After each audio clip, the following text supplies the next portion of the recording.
এই সুন্দর দাগ, এই দাগটার পেছনে একটা কাহিনী আছে। গতকাল রাতে এত মশা ছিল, আর যেহেতু পাহাড়ি এলাকা, আশেপাশে জনমানবের চিহ্ন নাই, সুতরাং মশার উপদ্রবটা খুব বেশি ছিল। আমাদের এখানে কয়েল ছিল, কিন্তু কয়েল আসলে এতটা সক্ষমতা রাখে না যে এই মশাগুলো, আমার এই পাশটা পুরোটা ফুলে গেছে, কষ্ট হয়েছে। তবে রাতের যে আবহাওয়া ছিল অসাধারণ ছিল। আমার গিন্নি এখানে আছেন। হাই বলো, হাই বলো। এই যে এগুলো সব মেঘ উড়ে উড়ে যাচ্ছে, পাহাড় আর মেঘ মিলে একাকার। সবাই তখনও ঘুমুচ্ছে। ছোট্ট জুমঘর হয়ে উঠল একখণ্ড স্বর্গরাজ্য।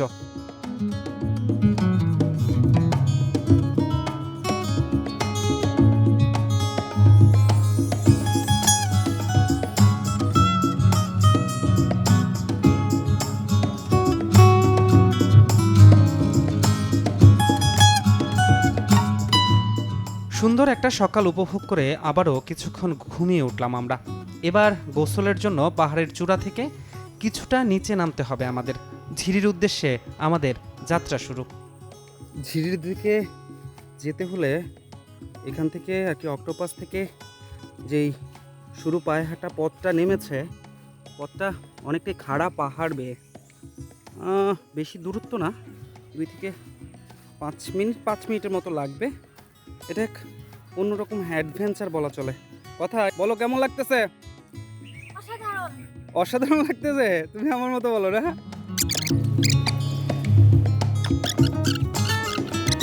কেমন লাগছে? অনেক টায়ার্ড লাগছে, একটু 2 মিনিট হাঁটলে।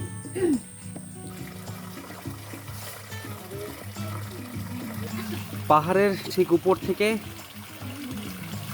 ঝিরির পানি গড়িয়ে নিচে পড়ছে। এখানে একটা পাইপ লাগিয়ে দিয়েছে এখানকার যারা কর্মকর্তা আছেন। এই পাইপের পানিটা এখানে জমা হচ্ছে। যে কেউ আসলে এই জায়গা থেকে গোসল করতে পারবে, কিন্তু কথা হচ্ছে এই জায়গার পানি কিন্তু খুব ঠান্ডা। যাদের ঠান্ডার সমস্যা আছে তাদের একটু সতর্ক হওয়া উচিত। অসাধারণ, ভয়ঙ্কর সুন্দর এটা।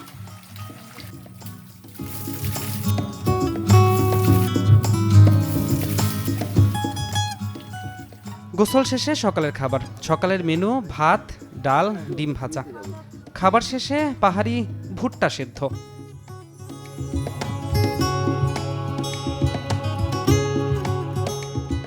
এবার কিছুক্ষণ প্রকৃতি দেখার পালা।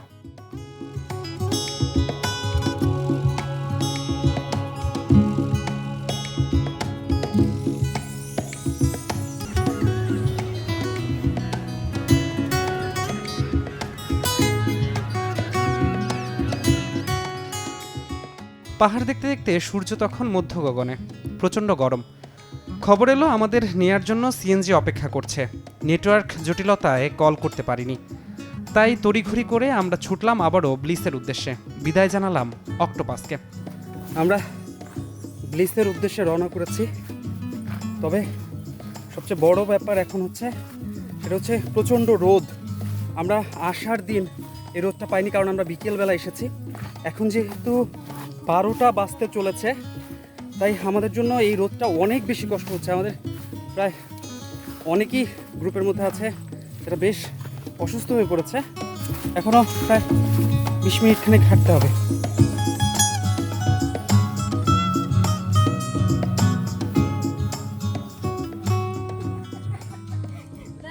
আমরা অনেক ক্লান্ত। এখানে সবাই আমরা বসে গেছি, সবাই এতটা টায়ার্ড। আচ্ছা, তুমি কি টায়ার্ড? অসম্ভব টায়ার্ড।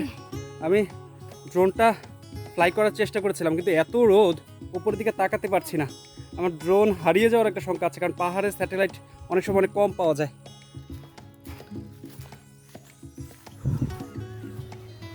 অনেকটা পেরিয়ে এসে গ্রুপের নারী সদস্যদের সিএনজিতে তুলে দিয়ে আবারও হাঁটা লাগালাম। এখন আমি আর আমার দুলা ভাই নাবিল ভাই হাঁটতেছি, আর ওরা আমাদের সঙ্গে আছে। ও একটু লজ্জা পায় যদিও ক্যামেরার সামনে। আজকে পাহাড়ে অনেক গরম। আমাদের সিএনজি আসার কথা, হ্যাঁ আমাদের সিএনজি আসার কথা ছিল। আমরা একটা সিএনজি একটা এসেছে, পৌঁছেছিল, ওইখানে 4 জনকে পাঠিয়ে দিয়েছি। আমরা একটু হেঁটেই যাওয়ার চেষ্টা করছি, কারণ এই রোদে দাঁড়িয়ে থাকা সম্ভব না। অনেকটা আসার পর আদিবাসীদের একটি দোকানের দেখা, সেখানে তারাই আমাদের আপ্যায়ন করলেন পাহাড়ি লেবুর শরবত দিয়ে।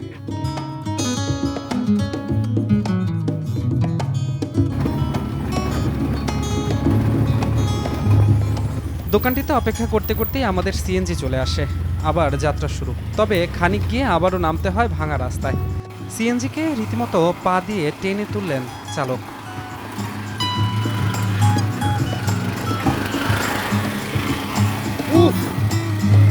জাস্ট উনি পা দিয়ে ঠেলে তুললো এই সিএনজিটাকে, এটাকে বিশ্বাস করা যায়? আসলে পা দিয়ে ঠেলে তুলেছে সিএনজি। আমরা মোটর সাইকেল যেভাবে চালাই। অবশেষে আবারও সিএনজিতে চেপে ব্লিসে আমরা।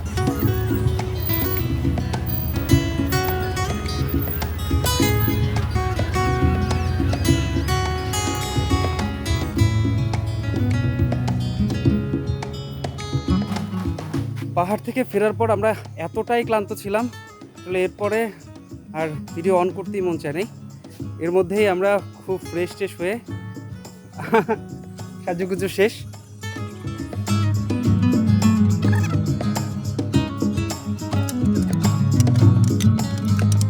দুপুরের খাবারটা কমপ্লিমেন্টারি। বিশেষ দিনে ব্লিস কর্তৃপক্ষ এভাবেই অতিথিদের আপ্যায়ন করে। আচ্ছা, এটা হচ্ছে আমাদের হায়দার আপা। উনি নতুন বউ সাজার পেছনে একটা কারণ আছে। ওনার এত পরিমাণ মশা কামড়াচ্ছে, আমি বলছিলাম এখানে অনেক মশা, তো এত পরিমাণ মশা কামড়াচ্ছে যে তার মনে হলো এখন তার সব পুরাটা ঢেকে ঢুকে বসা উচিত। নাবিল ভাই, বিয়ে করার এতদিন পর নতুন বউ দেখে কেমন লাগতেছে বলেন? বেশি দিন তো হয় না রে, যেভাবে বলতেছো অতদিনও হয় না। দুপুরের খাবার খেয়ে এবার কিছু ছবি তুলে নেয়ার পালা, স্মৃতিকে ফ্রেমবন্দি করার প্রচেষ্টা।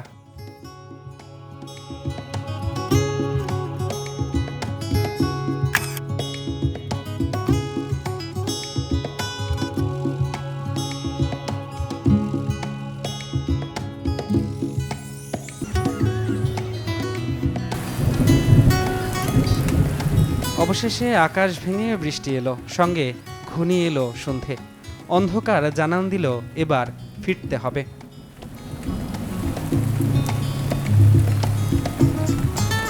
আমরা অবশ্য আগে থেকেই রিটার্ন টিকিট কেটে রেখেছিলাম রাত 9টার বাসে। বান্দরবান শহরে 7টার দিকে এসেই কিছু শপিং করে নিয়েছিলাম। সব কিছুর শেষে এভাবেই আমাদের এবারের ভ্রমণেরও ইতি টানতে হলো। সুন্দর দুটি দিনের হলো সমাপ্তি।